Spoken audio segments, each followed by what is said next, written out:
Dalam upaya pencegahan dan pemberantasan penyalahgunaan dan peredaran gelap narkotika di wilayah Kabupaten Nganjuk, BNN Kabupaten Nganjuk menggelar refleksi akhir tahun 2020.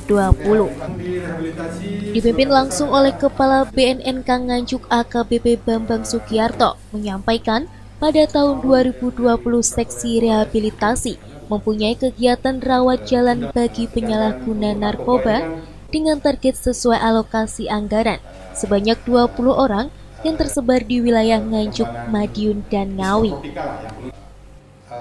Nganjuk ini perputaran ekonomi. Pihaknya juga menyampaikan di tahun anggaran 2021, BNN Nganjuk akan terus berupaya dalam pencegahan penyalahgunaan dan peredaran narkoba terhadap anak-anak usia dini, terutama di lingkungan pendidikan.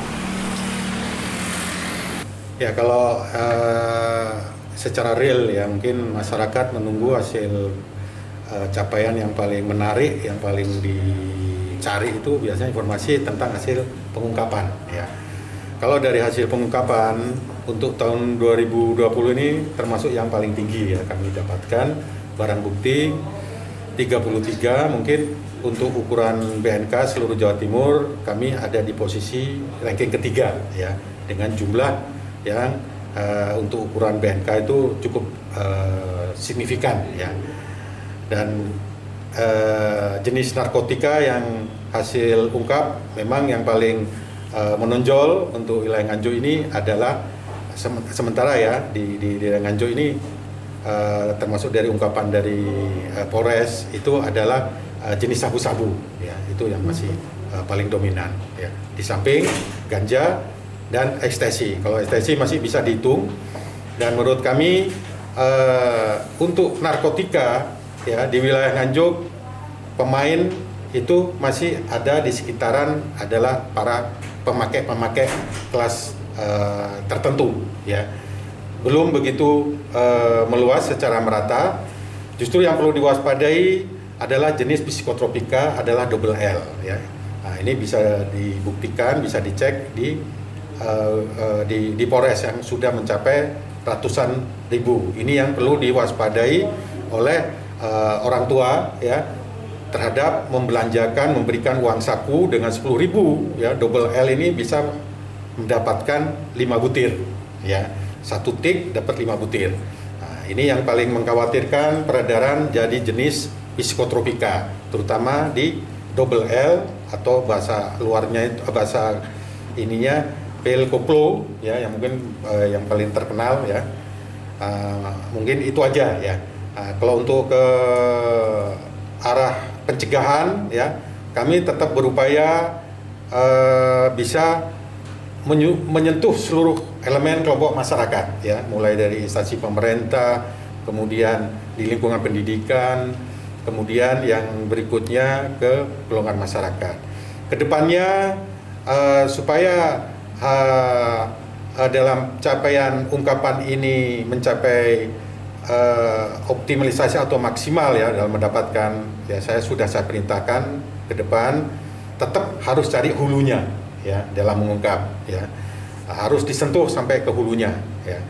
Terus untuk tahun depan saya konsen ya terhadap anak-anak usia dini, terutama di lingkungan pendidikan ya. Ini merupakan target kami, mereka harus benar-benar dibentengi ya. Dan kami sudah bicara dengan Bapak Bupati, dengan Bapak Wabub maupun dengan Ketua DPRD. Harapan saya agar difasilitasi ya, dibuatkanlah semacam tempat-tempat sarana prasarana yang kira-kira usia dini ini lebih mudah mengenal ancaman bahaya narkoba dalam bentuk yang konkret ya.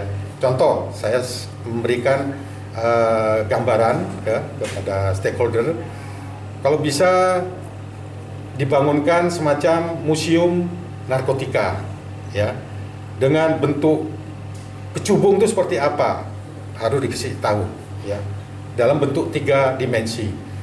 Ganja itu seperti apa daunnya ya, karena masyarakat itu belum banyak tahu. Sabu itu seperti apa dalam bentuk 3 dimensi ya, dan bentuknya itu harus kalau perlu ya harus gede-gede ya, biar lebih punya pemahaman lebih real ya.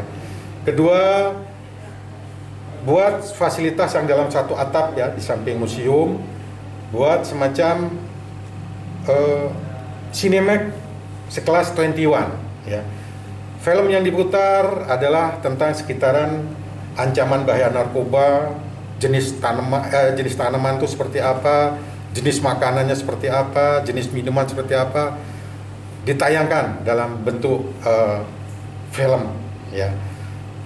Situasi di sel narapidana yang karena kesalahan masalah narkoba harus ditampilkan karena akan memberi efek jera nanti di situ ya. Ketiga, agar dibuatkan fasilitas seperti perpustakaan ya. Nah, disitulah saya ingin mengajukan tanah di belakangnya BNN ini masih punyanya Pemda ya. Nah, ini kalau bisa itu bisa dihibahkan lah, untuk dibangun yang tadi saya sampaikan ya. Ada fasilitas museum narkotika, kedua Cinemax tentang narkotika, ketiga adalah perpustakaan narkotika. Kalau Pemda ini memiliki fasilitas tersebut, mungkin satu-satunya di Nusantara Nganjuk yang memiliki fasilitas tersebut ya. Karena belum ada ya yang namanya fasilitas tersebut. BNN Nganjuk mengimbau kepada seluruh orang tua untuk terus mengawasi anak-anaknya agar tak terjerumus narkoba. Dari Nganjuk, Kelailatul Tias, TV7 News melaporkan.